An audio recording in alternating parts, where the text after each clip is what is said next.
So nice to finally meet you, Spider-Man. You're Nick Fury. Put some clothes on. Let's go for a ride. Is he gonna be okay like that? Might want to turn him over so he doesn't swallow his tongue. I think Nick Fury just hijacked our summer vacation. Awesome! You got gifts, Parker, but you have a job to do. Are you going to step up or not? You're all alone. Your friends are in trouble. What are you going to do about it?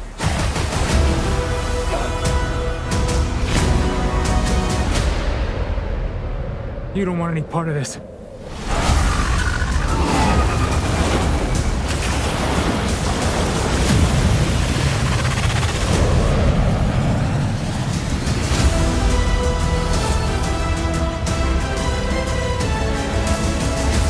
Who is that guy? He's like Iron Man and Thor rolled into one. He's no Spider-Man. What is it with you and Spider-Man? What, he looks out for the neighborhood, has a dope suit, and I really respect him. Sup, dickwad?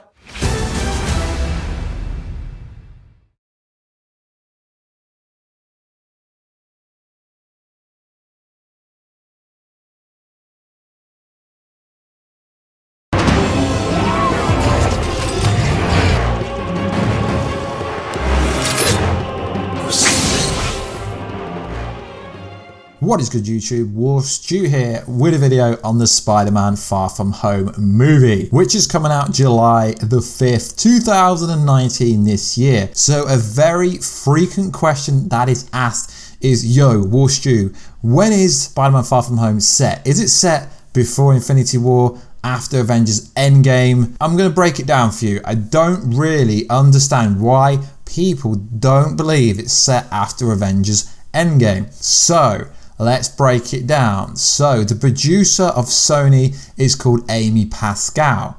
So she revealed to the fandom that Spider-Man Far From Home begins in the aftermath of Avengers Endgame. This was said in 2017. She told fandom, "We are starting now the next one, which will start a few minutes after Avengers 4 wraps as a story." She's saying Avengers 4 because at this date it wasn't released. The title of the movie wasn't released. So then someone even bigger in the Marvel world, visionary, Marvel's own visionary, Kevin Feige, went even further, insisting that it was always part of the plan. So much happens in Avengers 3 and 4 movies, as you can imagine, and so much is affected by that. We felt, what better person to hold your hand and lead you into the next incarnation of the MCU in a grounded, realistic manner than Peter Parker. So coming out 2 months after Avengers Untitled, that's what much the next Spider-Man film will be about. It was purposely done like this, like how the events of Captain America Civil War impacted Peter as he was dropped off by Tony and expected to go to continue. How the hell are the events of Infinity War and Untitled Avengers going to affect him as he, yes, goes back to his junior year? According to Mr. Kevin Feige, Spider-Man Far From Home will explore the repercussions of both Avengers Infinity War and Avengers Endgame. He stressed this as a deliberate decision on Marvel's part, given the MCU will be dramatically reshaped by the events of both of the Avengers movies. Marvel chose Peter Parker as the character who people could sympathize with, empathize with, believe. He was a perfect suited to introduce viewers to the post-Phase 3 MCU, which is why his movie is coming out just 2 months after Avengers Endgame. But how does this fit with the Spider-Man's death in Avengers Infinity War?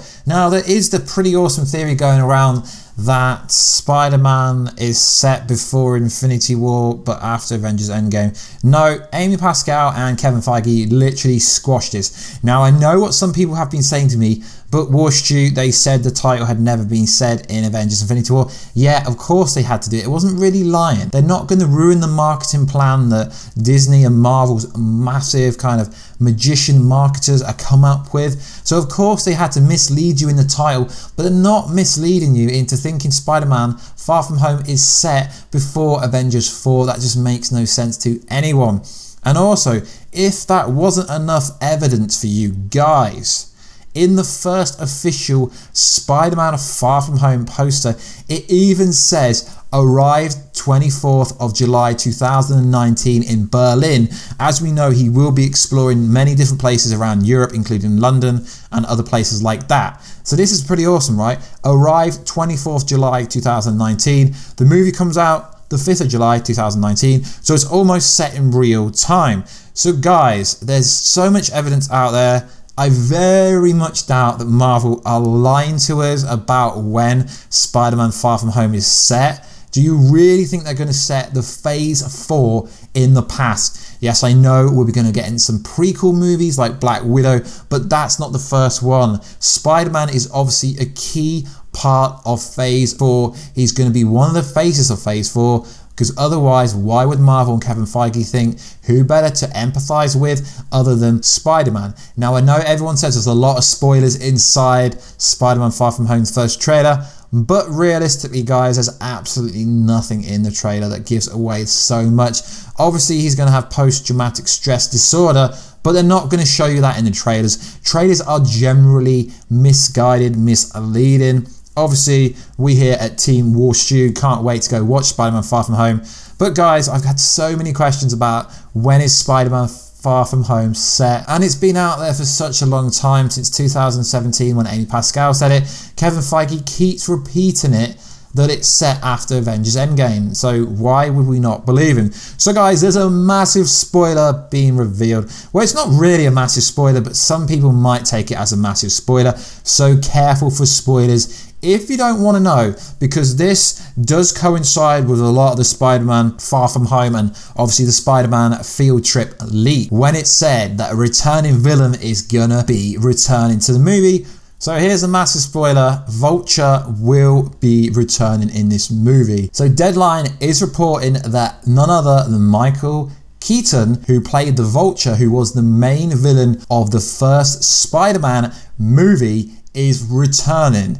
And also his daughter, Liz, who was Peter's love interest in the first movie, who obviously is Vulture's daughter, they're returning. So this isn't massive spoilers, let's be honest. But seeing as he didn't reveal who Spider-Man was at the end of Spider-Man Homecoming, is this potentially a storyline that Mysterio or one of the Elementals is going to force Vulture to reveal who truly Spider-Man is? But it's going to be pretty obvious to the audience, so it's going to be interesting to see how they play it. So there was an interesting leak ages ago that said a lot of info, and I will leave that in the link down below in the description box. I will leave what it said, because this got a lot of discreditation, and it was titled Spider-Man Homecoming Sequel. They were calling it Spider-Man Field Trip. But if you go back and read our post down below, it says Vulture and Scorpion will appear in minor roles. Scorpion is apparently working for the same man who hired Mysterio and to steal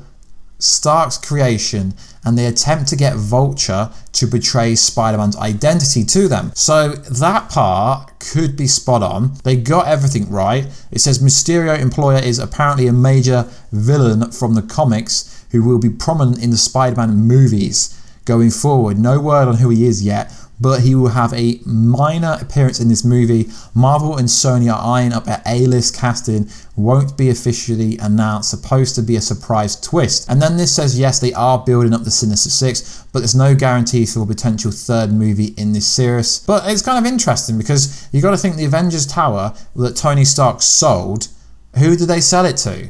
Are they building a Sinister Six? So obviously the most common theory is obviously Norman Osborn or a member of the Fantastic Four has purchased it. But that's kind of interesting to see, is that going to play out in an Avengers movie, or are we going to find out who actually bought it in a different Marvel movie? So a lot of it could be thought as just guessing, but it did suggest a lot of the places. It's got a lot of the cast that are in it, set mainly in London, and a bunch they were filming in London, I think a lot longer than anywhere else. It says that MJ, Ned, Liz, Flash and Aunt May are returning alongside Midtown student staff from Homecoming, which they are. Gwyneth Paltrow was apparently on set, and you could build a narrative of the movie around this, because as we know, Nick Fury is going to go to Spider-Man and say, Spider-Man, get out your rump. I know you don't want to be Spider-Man anymore, but you need to help him. So they bring Mysterio in because he's the only one that knows how to control the elementals, because obviously he is controlling the elementals. So it says Mysterio is obviously working for some secret employee. Mysterio is the main villain, international thief, master of illusion, who had stole Stark's creation at the behest of a Mysterio employee. There are plans to include the fishbowl, but he will not wear it throughout the whole movie. So a lot of this factually makes sense. And then it's like set after Avengers 4, Peter is revived, and it appears Tony Stark will indeed die. No, I don't agree with Tony Stark dying now. We've gone through that multiple times with why I haven't. But I will leave this down below because I believe a lot of this could be true. Now, it was discredited just because they got the Spider-Man field trip wrong. Far From Home, field trip, same narrative, different name. So guys, if you could read over this Reddit post, it is over 1 year ago, no, 8 months, sorry, and let me know, because they got Vulture right, they got a bunch of other details right. Could they be right about Jessica Drew, who is an MI6 operative pursuing Mysterio, who begrudgingly teams up with Spider-Man to stop him? I'm not really sure if that part's going to be true, let's be honest, but a great bunch of it could actually be true. Anyway guys, please like, subscribe and comment, and I will catch you in another video very soon. Catch ya later.